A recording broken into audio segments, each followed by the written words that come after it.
Hi, my name is Mika. I went on a trip to 4 national parks. They were amazing. I hope you can see them too. If you like to hike, see cool things, and like nature, this video is for you. Arches. The first park I want to tell you about is called Arches National Park. It is located in southeastern Utah.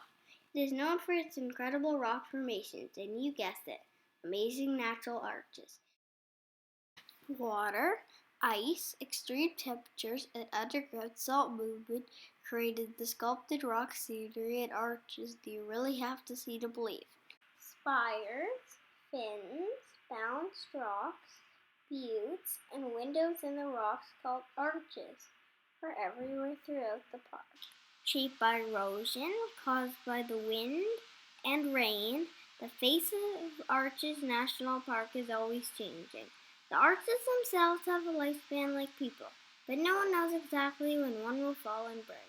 It is easy to imagine the delicate arch falling down, so you might want to see it sooner than later. It takes a 5-kilometer hike to get up to. The first half is uphill, but it's worth it. The hike begins with a walk through a sandy wash. A wash is a dried up creek where the water runs when it's stored. Washes are good to walk in because you won't damage biological soil crust. The soil at Arches is alive. Don't step on it because it helps plants get started in these extreme conditions. Next, you'll come to the historic Wolfie Ranch from the 1800s. They built beside a creek and tried to raise cattle. It must have been tough, but people have managed to live for thousands of years. Arches within the traditional territory of the artistic people and the Puebloan people. The rest of the hike is on slick rock with awesome views. The trail is marked with rock cairns stacked so that you know where to go. Just follow them to the top. After your hike, don't forget to stop back at the visitor center to earn your junior ranger badge. The second national park I want to share with you is called Canyonlands National Park. If you drive south from Arches, you will get to the Needles district of Canyonlands in about half an hour. Welcome to my favorite national park. You can even rock climb right in your own campsite. 2 rivers, the Green River and the Colorado River, carved out Canyonlands' many faces. You can hike into the canyons on trails, through washes, and over slick rock.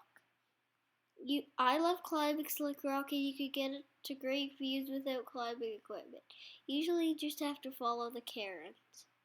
If you get a chance, make sure to attend a ranger talk where a park ranger will share interesting facts and information about geology, plants, animals, or history of the park. We learned about the pinyon pine, a tree that grows all throughout Canyonlands. Indigenous people relied on the pinyon pine for many things.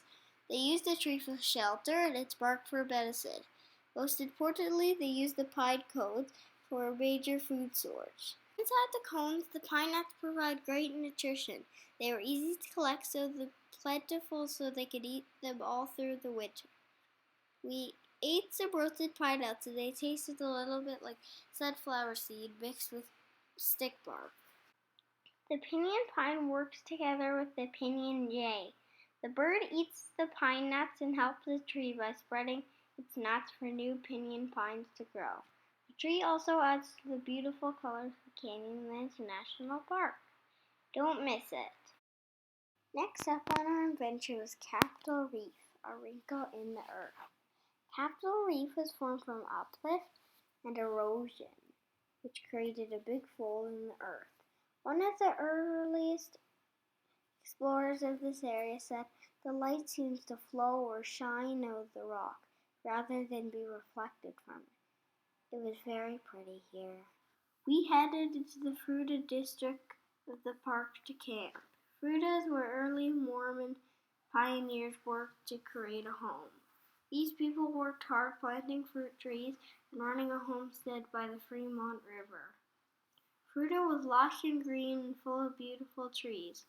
If you visit here when the fruit is ready, you are allowed to pick and enjoy the fruit from the plum, apple, pear, peach, and apricot trees.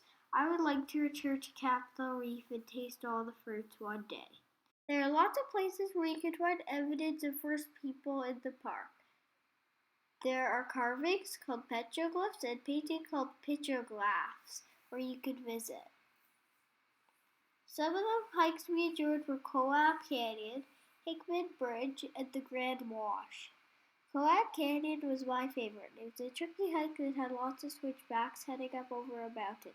Once you're at the top, there's a sandy wash between two large rock faces before descending on the other side.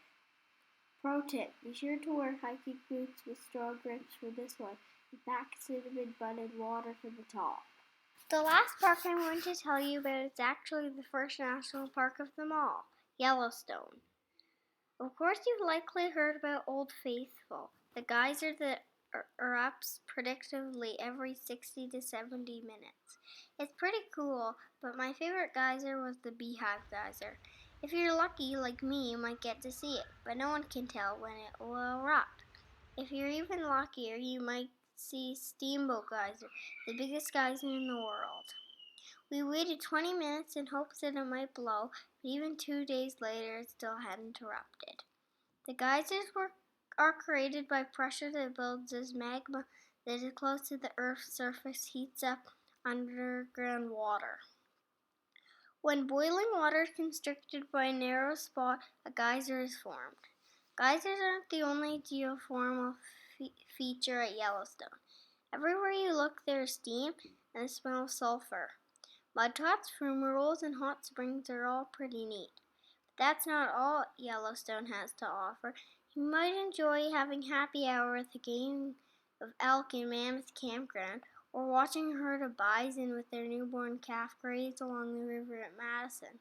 Don't miss Artist Point, the Grand Canyon of Yellowstone. The view is spectacular. Lots of artists have painted the Grand Canyon to share the beauty and magic of Yellowstone with others. I like to make movies to show about the beautiful and wonderful places I have visited. I hope you are inspired to go and see these places yourself.